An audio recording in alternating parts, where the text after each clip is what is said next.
using shame to fuel perfectionism is literally the opposite of productivity. That is not it. Like you said, it's a stopper. And if we want a catalyst for change and we want to use all the emotions equally to say, like, this is how I'm going to employ change in my life, we definitely have to eliminate perfectionism. And it is the stay exactly where you are and wait to be perfect. Hey, everybody. We've had some of the most incredible guests coming to you these past couple of months.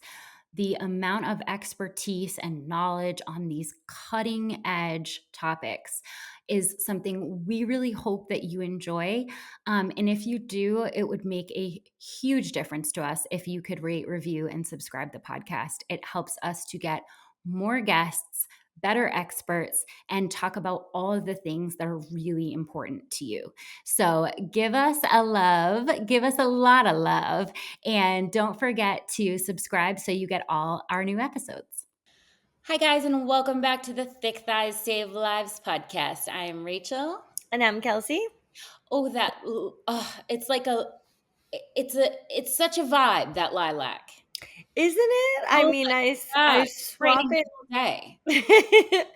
I really feel like sometimes I'm wearing too much black up top because sometimes I have like colorful bottoms on. So I kind of like, but when I bring the color up top, this lilac, I really feel like it's doing me more favors up here today. It's totally, yeah, we were just saying before we got on air that, like, it's totally a top. Yeah, this is a top. Yeah. This is a top, guys. There's no one that's going to tell me the long line bras are not a shirt. It's a crop. I'm wearing them as shirts. They're a crop. If you wear your leggings or your shorts up where I do, they meet just the same as a crop, and it's nice and cool and breezy. Like I'm in South Florida right now. It's almost 100 degrees. I need some breezies, and I don't want to like layer when you get sweaty. Yeah. Listen, right? This I is what I'm saying. If you have another layer on top, they both get sweaty. Then you go into air conditioning. It's cold. That's not the life I want to live. No. Nipples start cutting glass. It's like, no, I don't want to do any of that. I don't want to do any of that. So but this color, I'm living for this color right now. It's like the perfect color. I feel I'm not biased at all. I mean, I just picked it, but so pretty. So you guys, we did one. we did a hot one. I think it was really like the same kind of issue that we were having, where people were like, I don't love the shame thing, like, but like I could kind of see. And if you didn't hear part one, we did this episode on introducing shame as a motivator, and a study that we looked at that had shame as the number one predictor of personal growth over any other emotion. And we were discussing that in the way of, like, is shame all bad? Is something that we should be avoiding? And we had some hot takes. We did, and I think you guys had some hot takes too. So I actually love the format of kind of like introducing a subject, kind of chatting it out, and then putting it out to you guys so that you're able to kind of hear the introduction to the outline of what we're talking about, kind of give some of your thoughts on that, and then, so that we can come back with some further thoughts. We essentially ran out of time because this is a large subject. I mean, it's like deep. Like, I felt like I was like waist deep in like, okay, we're talking, I don't know, anytime you bring up shame and even anytime you bring up motivation. Like, I think anytime you bring up emotions in general, because like we are human beings who are just like running off of logic and emotions mixed together, and how can we use these, because we all are experiencing them all together at different varying degrees and with different personal experience that comes in. And that's something I wanted to talk about a little bit today when it comes to shame and what experience you bring in when it comes to a sense of pride and a sense of self, and how that's going to affect how you respond to something like shame. Because I think that's a really important indicator of how it's going to work for you, and how we can kind of like sift through all of these experiences, who we are, what personally motivates us, what emotion we're experiencing at that time, and then figure out how we're going to utilize that for us and each other. Because I think it's such an important thing to not only understand ourselves and how our emotions are affecting how we react towards other people, or how we are motivated or not motivated, or how we are engaging in a conversation, but how someone else and how they're feeling their big emotions, how they're feeling what they are, and how they're engaging in that conversation, what you're saying that might be riddling them with some shame, that might make them defensive, or might make them engage more in the conversation. But we can only communicate with each other better if we understand these things. But that's Yeah. big. I mean, it's so big because there's so many layers of like your own self and what you came into this with, and then all of the people around you, and that everybody is completely unique in their backgrounds. And but I did think it was interesting, and we talked about this last time, that you and I would have different takes on this, being raised in a very similar way in the same house with the same parents, in like we're very close in age, and that we would have kind of different hot takes on this. I think that is just such an indicator that it's not only what you are coming in with experience wise, but it's really genuinely like who you are in there, the nature part of your personality, and what drives you and what motivates you. Because ultimately, I think that the reason why this study drew me in so much is because that's what everybody's looking for. What will make lasting change in my life? If I decide I want to change something, how come every single time I either can't start or don't stick with it? And I think that resonates with so many people, with the things that they want to do, the person that they want to be, the people they want to surround themselves with. It's like this block in the getting there. And if I want to be this type of person that holds fitness in high regard, but why am I skipping the gym? I want to be this kind of person that fuels my body and like really feels great after I eat. Why am I eating that shit again? And I know for myself that lasting change is one of the most difficult accomplishments because everything wants to drive you back to comfort. And so I think that's why looking at this and keeping in mind that there's an individual component here is like such an interesting conversation to me.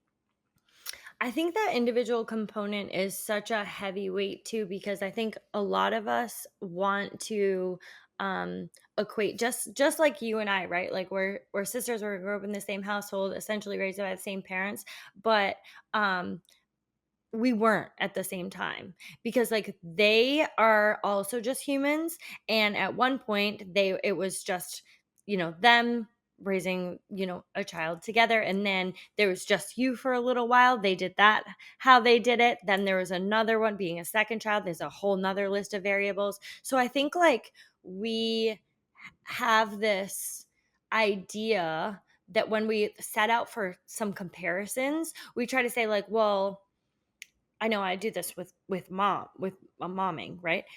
You go like, well, she also works and has two kids, and what? That's a comparable thing. Why can't I do what they're doing? Because we're comparable, right? And the reality is that you're not. Even you're really not.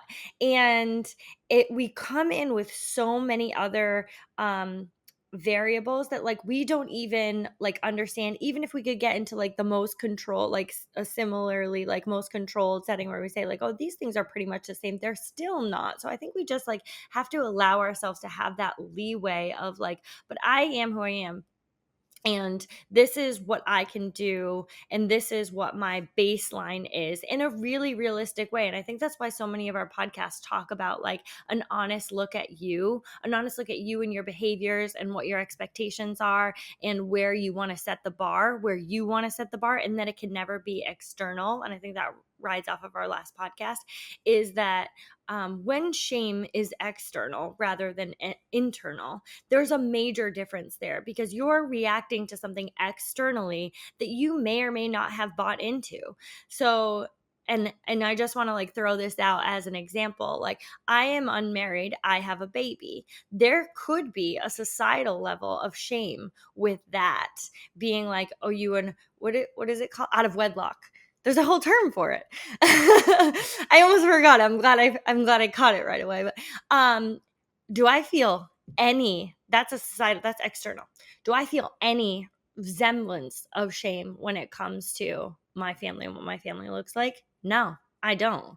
I absolutely love what my family looks like and what it's built on, and the love and appreciation and commitment that we have to each other. I love that. No one's gonna make me feel shameful about it. I think it's perfect for me. That's internal. If I did not have a strong sense of self, I may allow those external shame factors to influence how I even view my life. That, I think, was the epiphany for me when I thought about this after the last episode, and when I read some of the feedback and like some of the opinions from our community. What I kept coming up with was the same thing, which was, it really has to come from you and your own values. And that is why I think that shame can be a positive thing in small anecdotal, like, here's where I think the problem comes in. If you have a situation where you say like, man, I want to be a person who shows up when I say I'm going to show up, and you call and cancel plans with a friend and you feel shame. That, I think, in that anecdotal level, that small level of shame is okay to feel, because you are living outside of your ideal, like, I guess, who you want to be, your ideal person.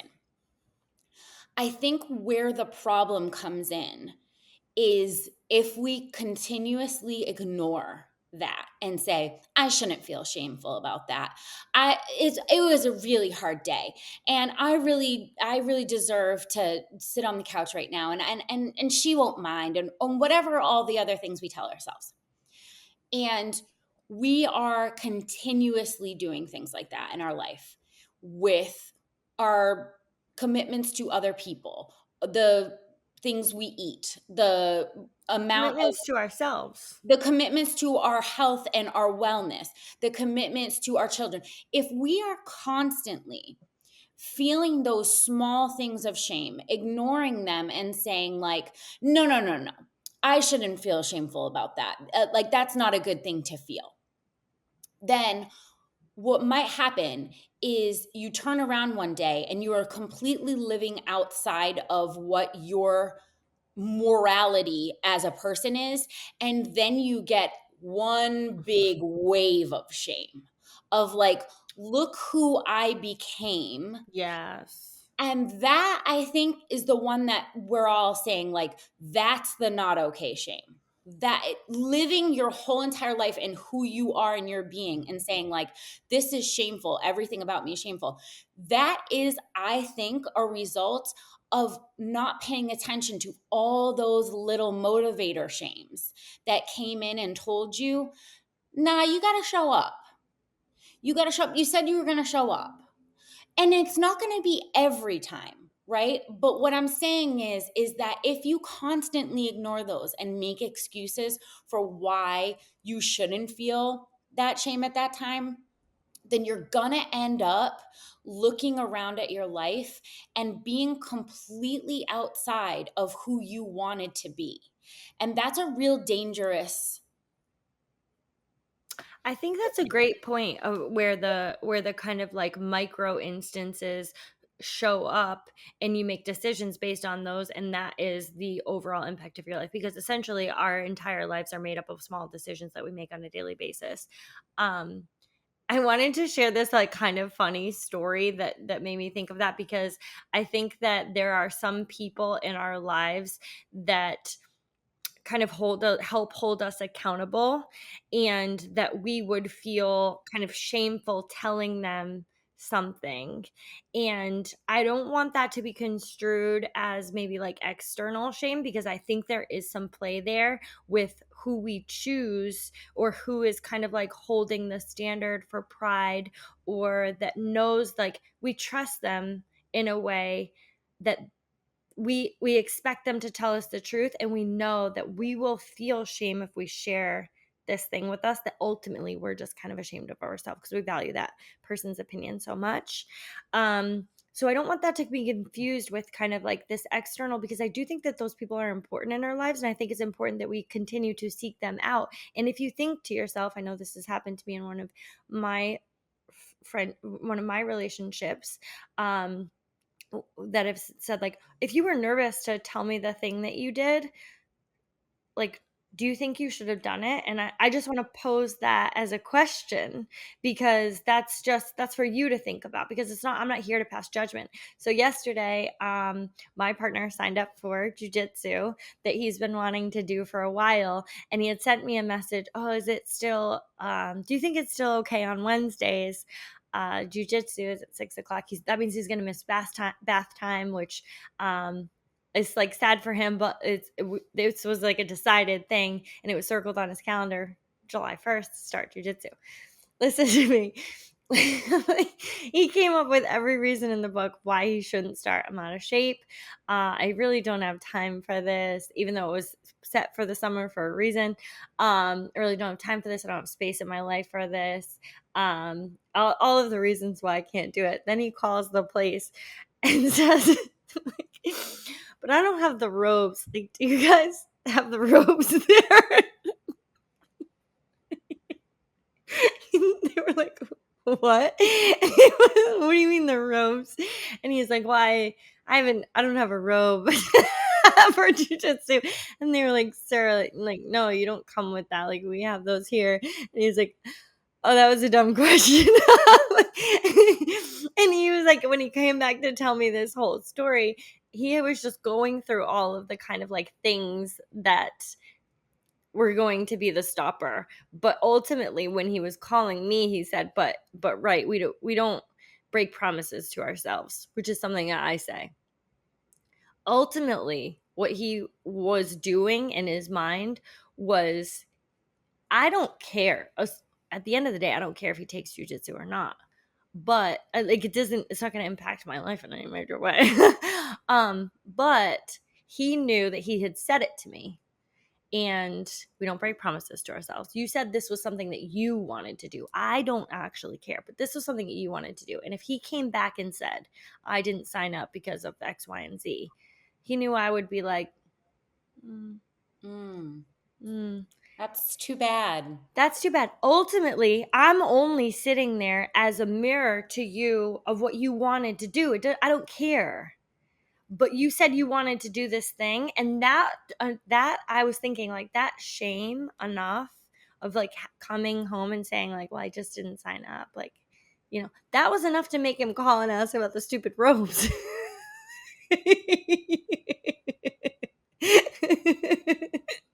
Well, this is a very good micro example, Yes. right? Had he, ignored all of that shame and said like, I shouldn't feel shameful about anything. That's not an emotion that I let in. Whatever. I just do what I want. Like I don't, if I don't feel like it, I'm not going to do it. That would have been fine. He would have not gone, you don't start it, whatever. But in a few years, if you continue that pattern of, I really want to sign up for this thing. And then the thing comes around and then you find a million excuses of why you can't. Yeah. You look back and you say, I don't do any of the things that I say I'm going to do. And that, if that is a thing you value in yourself, if it's a quality, and that's the other thing is like, you really have to, like make your own framework of things that matter to you. Everything can't matter, right? You're not going to be this like unbelievable, like perfect Mother Teresa kind of person. Everything can't matter, but you have these like baseline values. These are the things that are non-negotiables for me. Yes. And I know that if I don't follow this, I look back with regret and shame about the decisions that I've made. And that whole wave of like looking back over the last 10 years and saying like, wow, I really didn't sign up for any of the things. I wanted to do so many things and I didn't do any of them. That, I think, is the most powerful shame that you can feel. And I also think it could have been avoided had we paid attention to those smaller examples of shame. And we promised on the last episode to talk about negative behaviors surrounding eating, because shame and food, oh my god, they, in the current world we're living in, For sure. they are so tightly wound. And we have done so many episodes about not categorizing food as ever good or bad, not saying, I'm cheating by eating like a pleasureful food.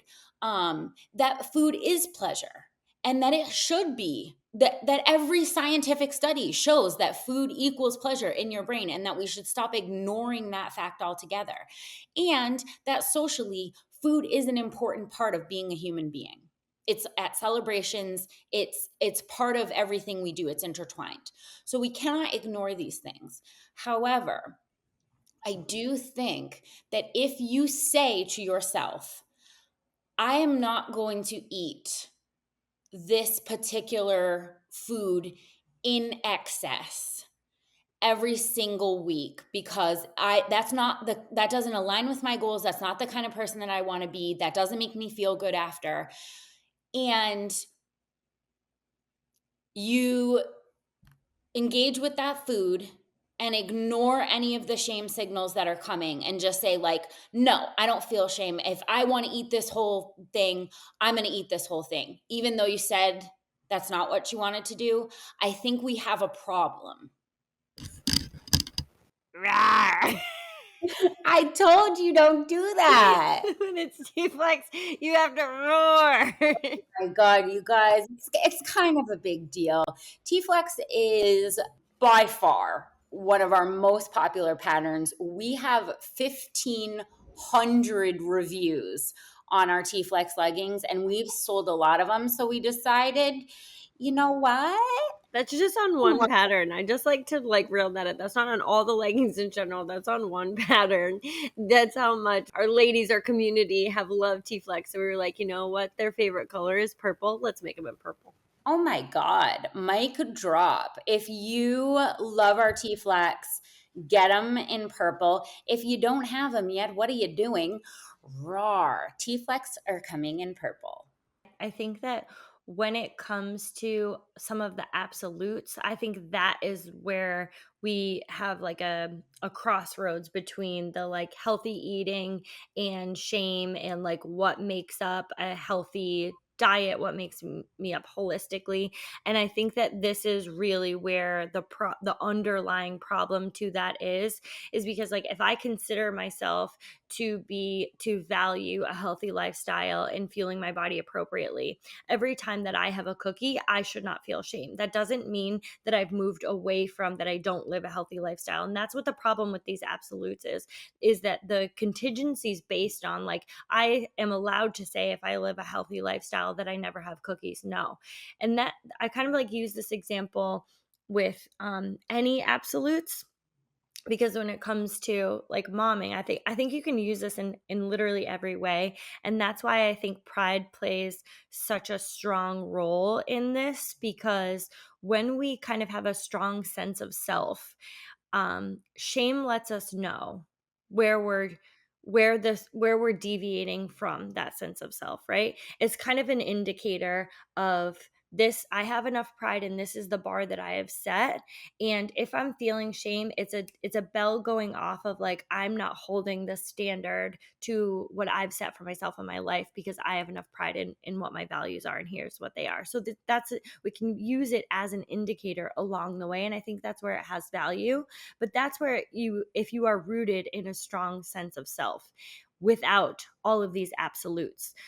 So when you say, I have a strong sense of self, I am a good mom, and then you find yourself at your wits end, and you kind of like snap at your kid, or you find yourself looking at your phone when she's telling me a story, and I go like, oh God, I does that make me a bad mom?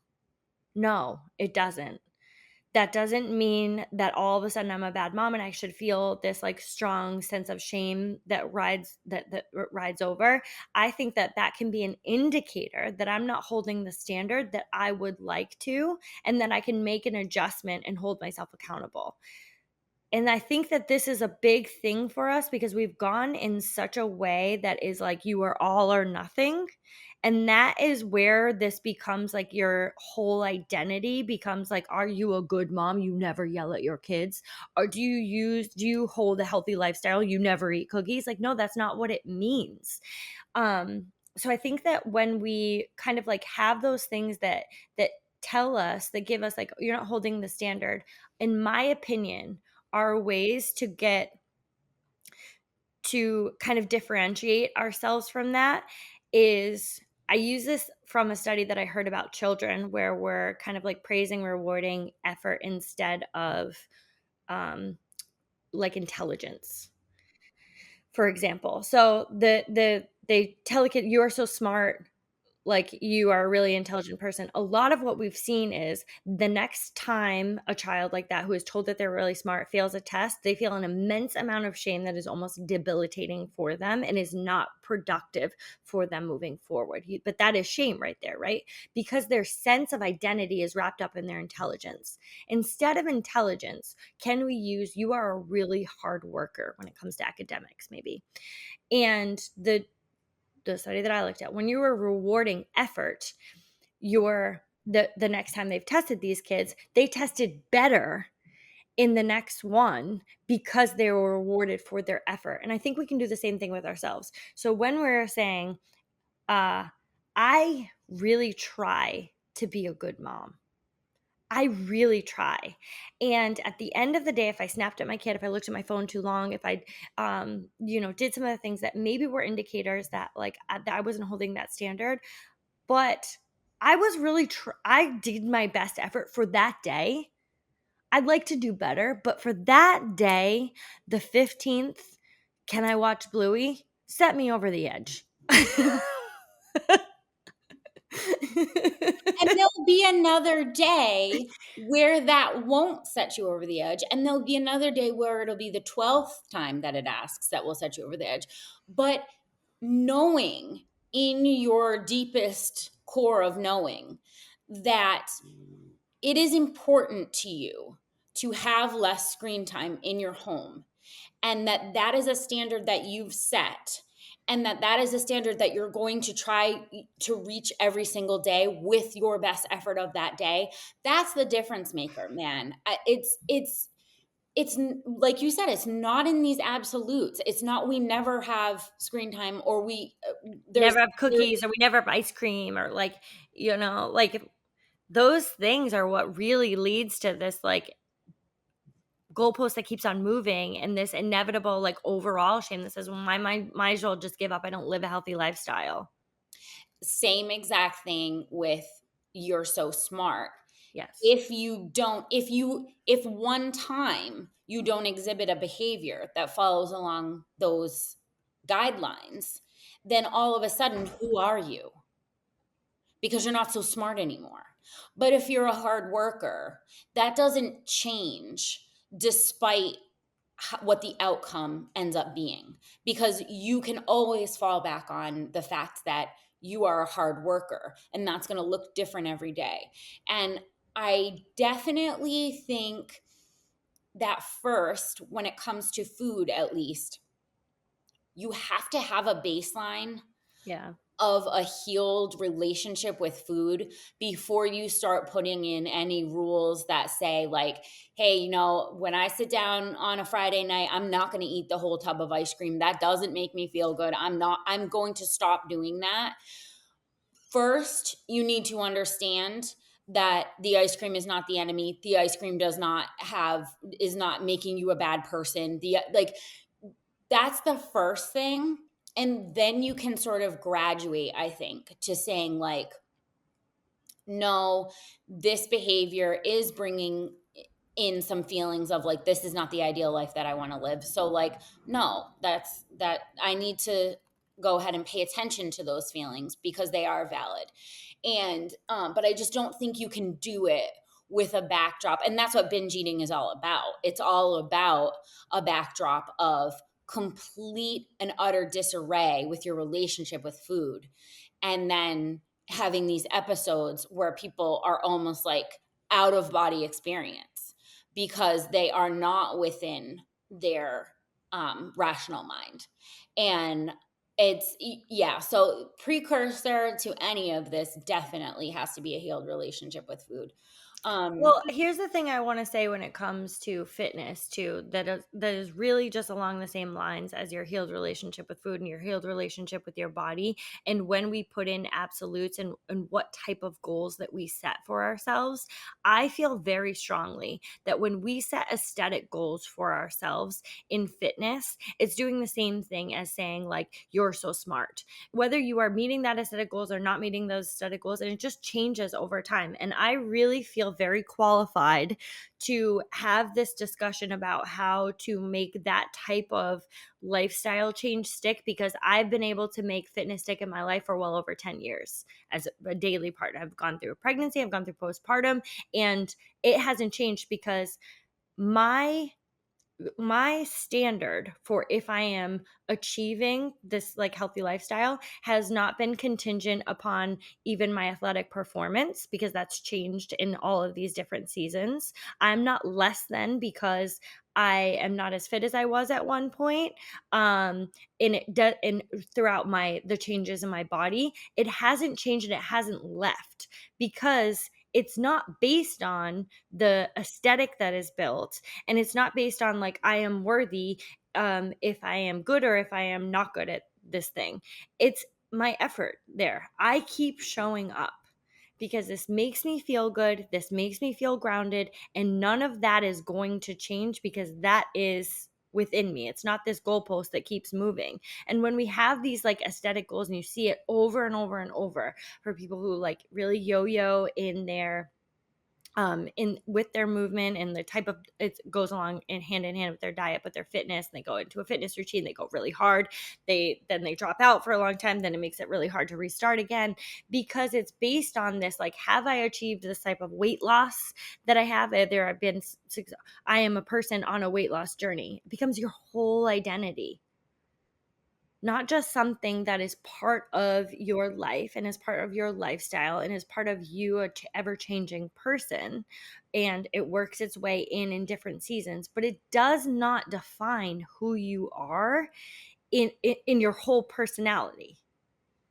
So I want to talk for a second about the ability to make that separation and how we can, like, I want to have some strategies here that listeners, you guys can leave with, that are evidence-based and that are going to be able to hold that line between the it taking over your whole personality where you just become shame, and that is like, your whole entire existence, and feeling shame and harnessing it and using it for lasting change in the direction that you've chosen. For the indicators, right? For the bells that go off that say, like, is this the person I want to be?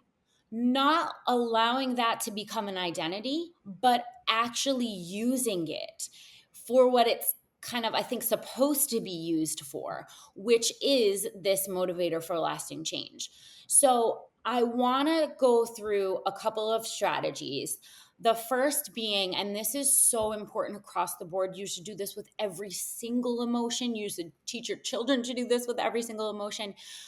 The number one thing that goes into emotional awareness is being able to name the emotion that you are feeling. And if you can name it, you can tame it. Okay. Which is super easy to tell your kids too. But like this is so prevalent with adults. Like we think about this when we're kind of like trying to figure out like what is it that you're feeling right now? Like can we try to name it to tame it? But like this is so prevalent with adults because we try and hide shame with so many other Oh my emotions. God. Yes. The anger, especially like avoidance, like we try to hide it with some of these other emotions. So let's name the thing that we're feeling in that moment. And when you're feeling that big, that big emotion, we can kind of figure out where shame plays its role in there because shame really thrives in secrecy. And Oh, when we're throwing it out there and we're actually looking at it, we can figure out how to get to the other side of moving forward. when you're first starting to utilize this tool, I know it's probably a little awkward, but like I've Yeah. been working on this, for years with my son, and he's, he's smaller and he has flashcards because sometimes he doesn't know all of the terms for all of the emotions that he could be feeling. And you want to obviously go beyond happy and sad. Like Yeah. there are a multitude of emotions that you could be feeling at any one time. And this is going to feel weird at first, but it's actually important to say it out loud. It is. Yeah.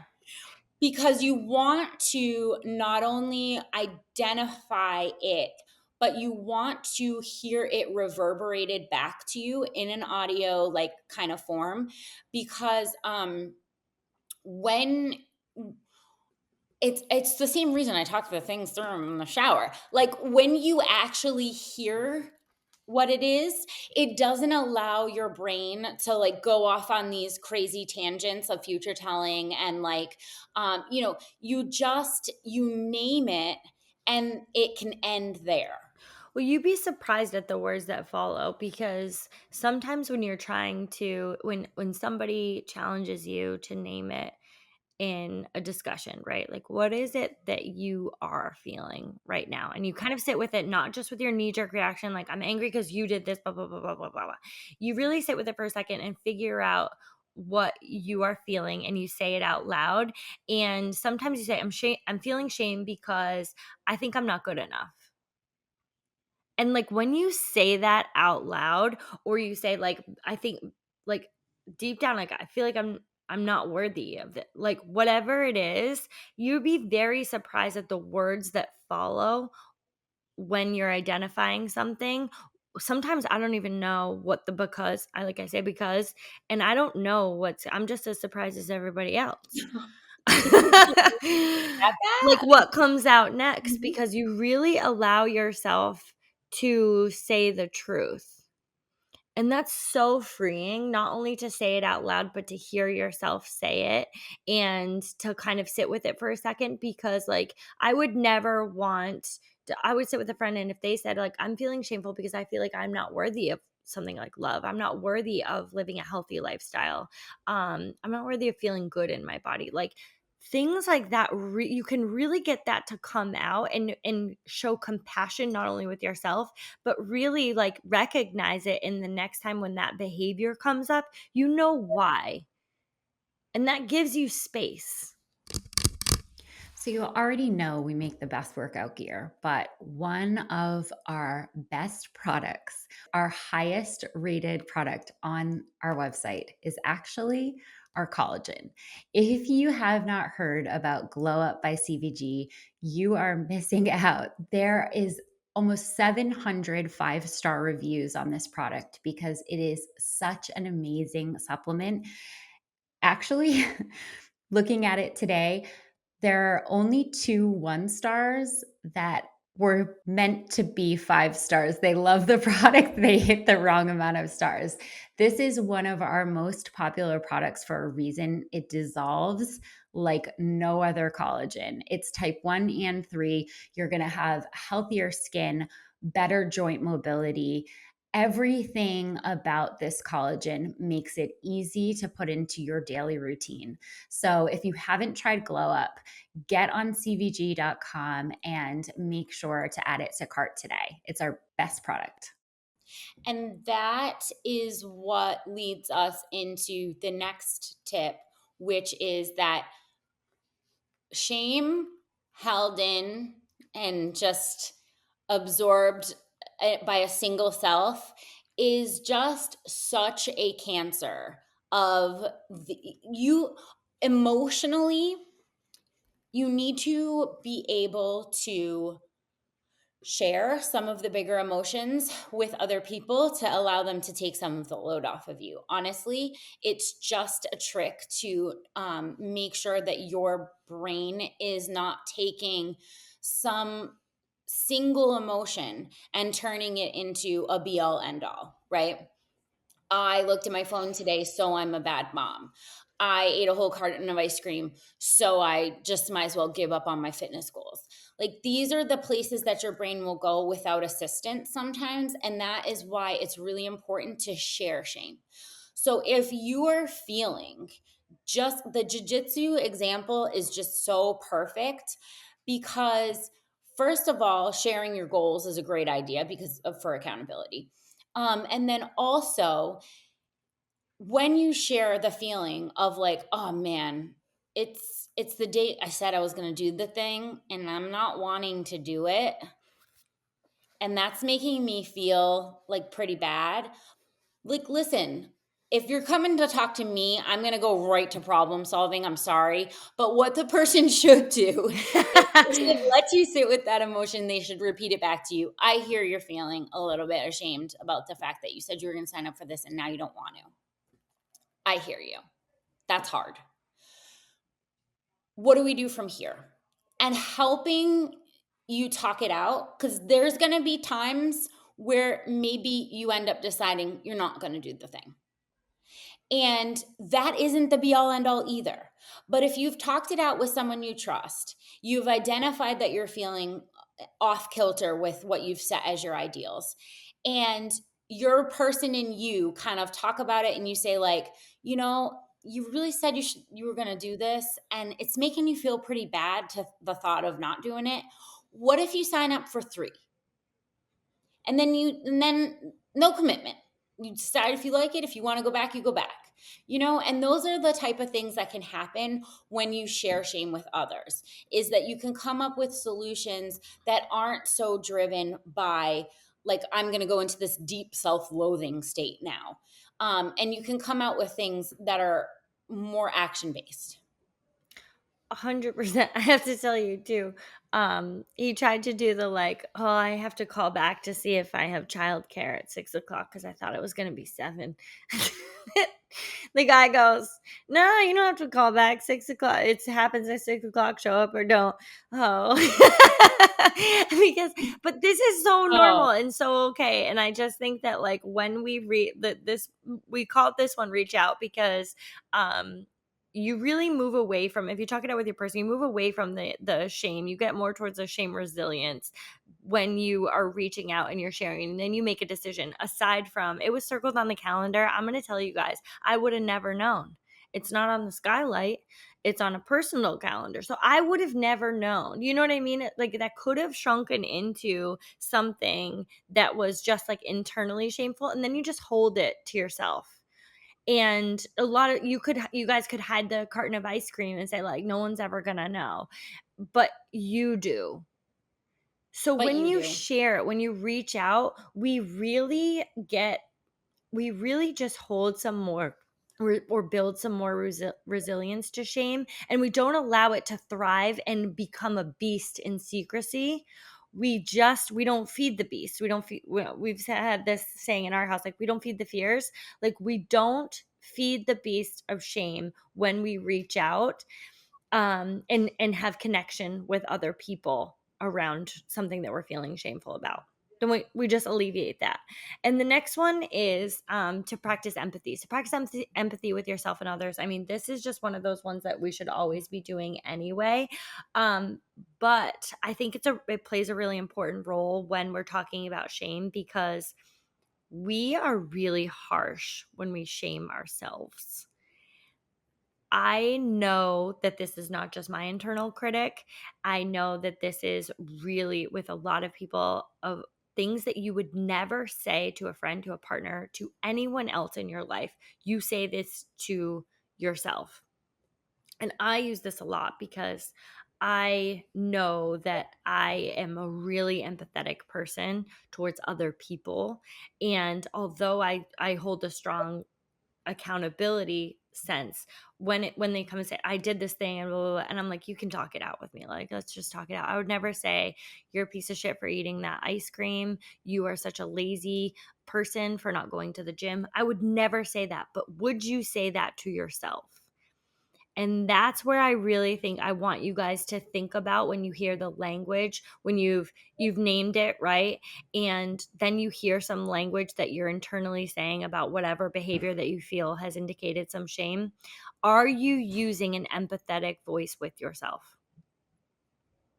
It's a really, really, I mean, game changer if you say the dialogue that I'm going to say to myself, I would need to be comfortable saying to my and anyone, my people I love, the people I don't know, that, like, it's a game changer when you put that parameter around it.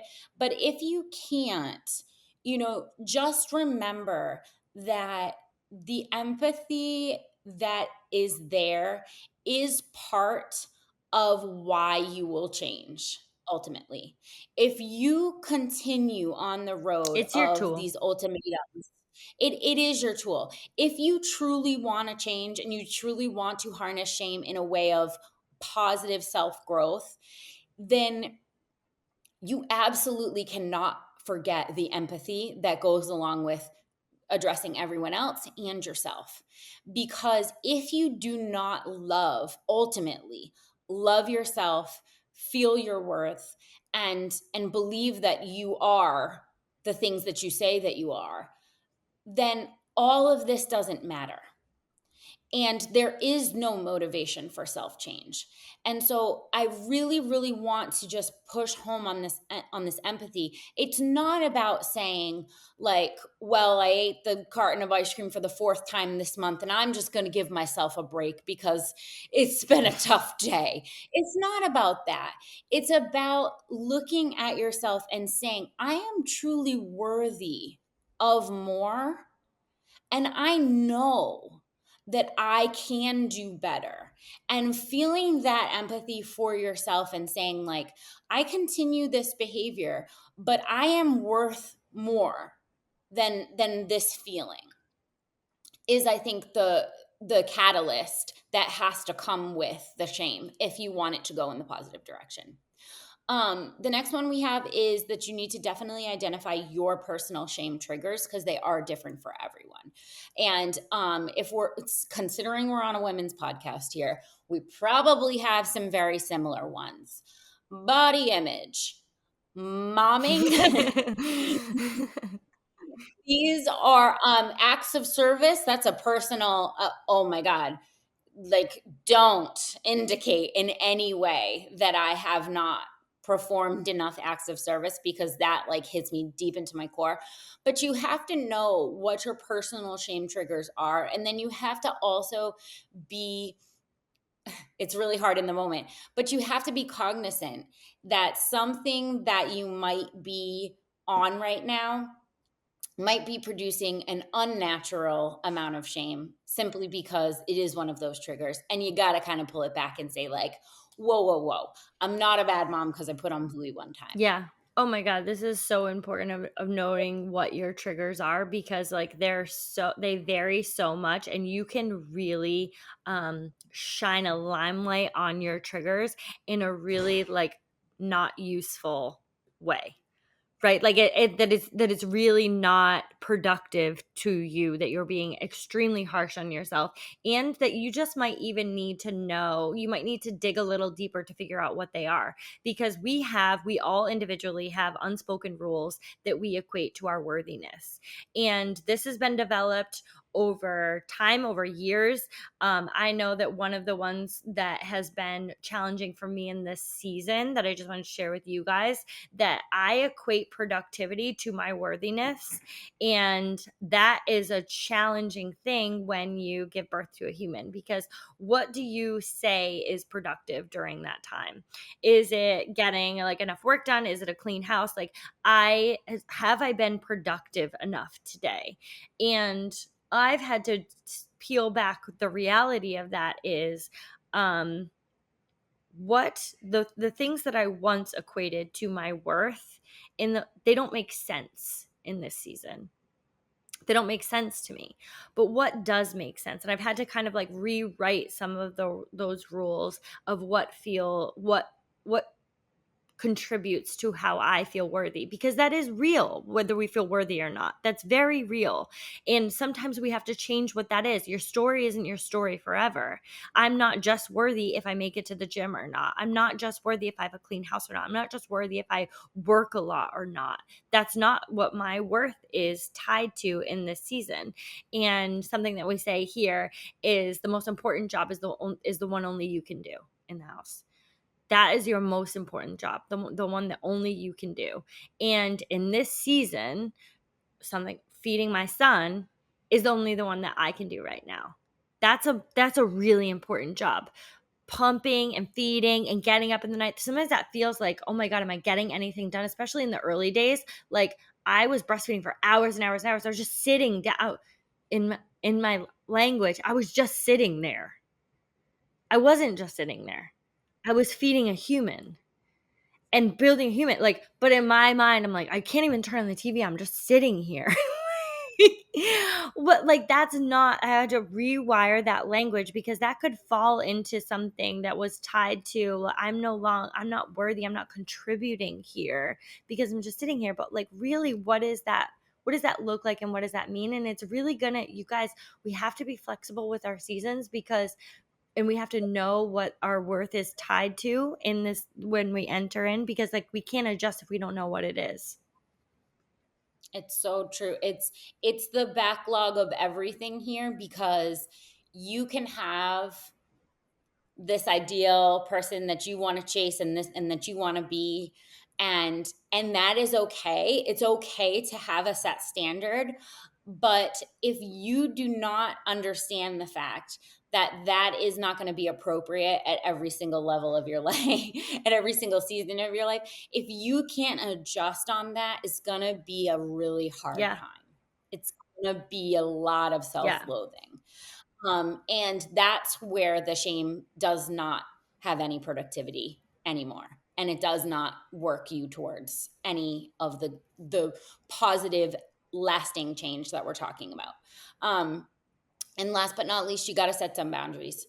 You got to set some boundaries. I mean, just everywhere, everyone, everywhere. Set some boundaries, for Christ's sake.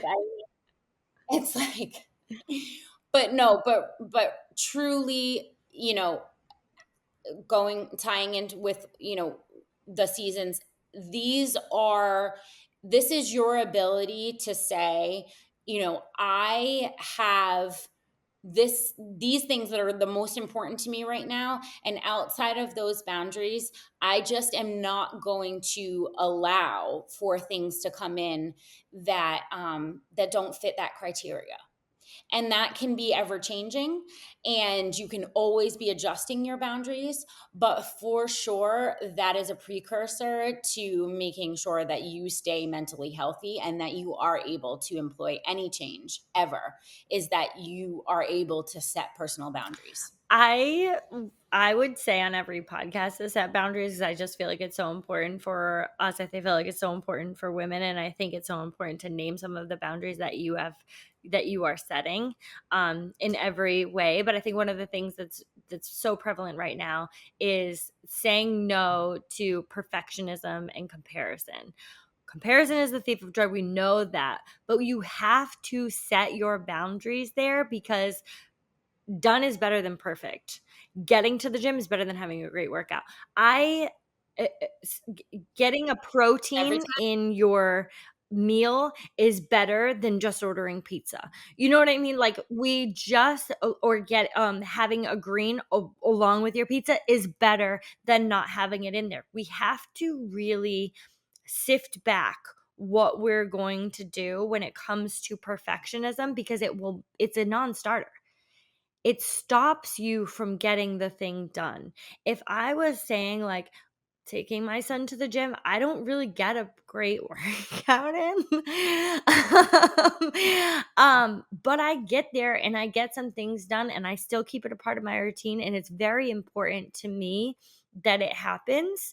And I feel much better that I went and didn't get a great workout in, but I did get the thing done. Because sometimes if there's not another person there holding, I don't get to finish the workout. Like, I have to stop mid, and then I'll do, like, bear squats with him, because he just needs to be held in that moment, and that's okay. But I'm there, I'm getting the thing done, and it's not perfect. But the fact is that the boundary is getting there. I think it's a really good point to reverberate is, using shame to fuel perfectionism is literally the opposite of productivity. That is not like you said, it's a stopper. It's a stopper. So, a lot of times that's where shame can go. It can form into looking at other people's lives and saying, I'm not holding up, looking at your How does ideal she life do and saying like, that? damn girl. Into the clean Just a kitchen? you're only seeing the highlight reel, always and always. But it really is a stopper. And if we want a catalyst for change and we want to use all the emotions equally to say, like, this is how I'm going to employ change in my life, we definitely have to eliminate perfectionism. You're completely right. It's a non-starter. And it is the stay exactly where you are and wait to be perfect. That's all that happens there. So, I think we still have some disagreement. I do, because I personally have more room for that's not the kind of person you want to be in my own self, and I use that a lot, and it does fuel change for me. And I understand that you don't have as much of that, Not and not quite that as much, image. but I do think that I always hold up the person. It's always definitely like the person that you want to be. um is all of these micro things. I did have a funny thing too, because, like, this was when it came to pride. When pride came to my mind about this, the college that I went to, our mascot is the pride, and you couldn't walk on the grass at my college. You could never walk on the grass. You had to walk around it, because people would shame you. They'd boo you. You don't walk on the grass at Springfield. That was the whole thing. And when I got there, I said, like, why don't we walk on the grass? And it was explained to me that you'd end up in a dumpster. And I was like, how did we get from the grass to the dumpster? And because you walk on the grass, you cut corners in life. You cut corners in life, you cheat on a test. You cheat on a test, you fail out of college. You fail out of college, you don't get a job, you don't get a house, you end up in a dumpster. I was like, oh, that makes sense.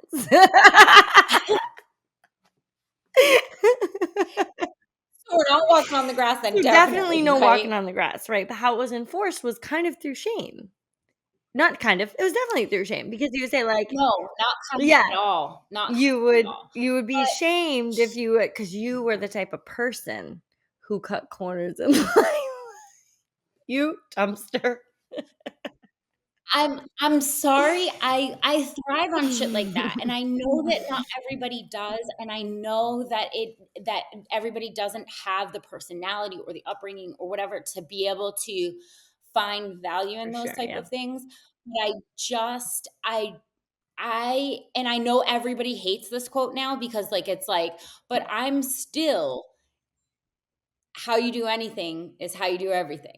I still hold true to that because that is what works for me. And that is a quote about shame. It really is because it is, indicating that you are responsible for the type of person that you want to be. You're responsible every single second with every single decision that you make. And that doesn't mean perfect. It it doesn't mean anything but what you've set as your ideal.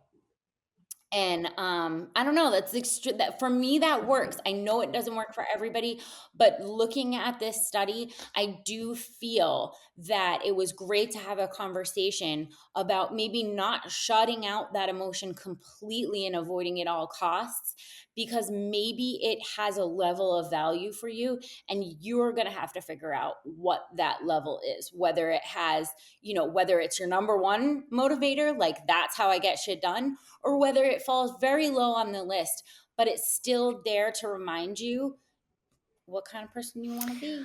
I think it falls very low on the list for me, but I do feel like it's really important for people to have some types of that we've named some resilience to this feeling, because just because you've decided that you don't feel shame doesn't mean that doesn't happen. That's like saying like I'm never gonna feel angry. Like, I feel angry all the time. I would love, yeah. Is harnessing it for Yes. good. That's That's the the hack hack, is of like the emotion. when this emotion shows up, what are we going to do? We're going to name it, we're going to reach out, we're going to use empathy, and we're going to identify our triggers, and we're finally going to set boundaries. Those are the things that I think, if you want to take something from this podcast, it is never that you're not going to feel this emotion, because we're going to feel all of them, right? It's that when this happens, what are some things that I can do that I can use it for me and tools in my toolbox to be able to live the life and build the life that I decide that I want to live. Mm, right there. That's the key. Thank you guys. We look forward to hearing your comments and share with us what you thought about this episode. We love you.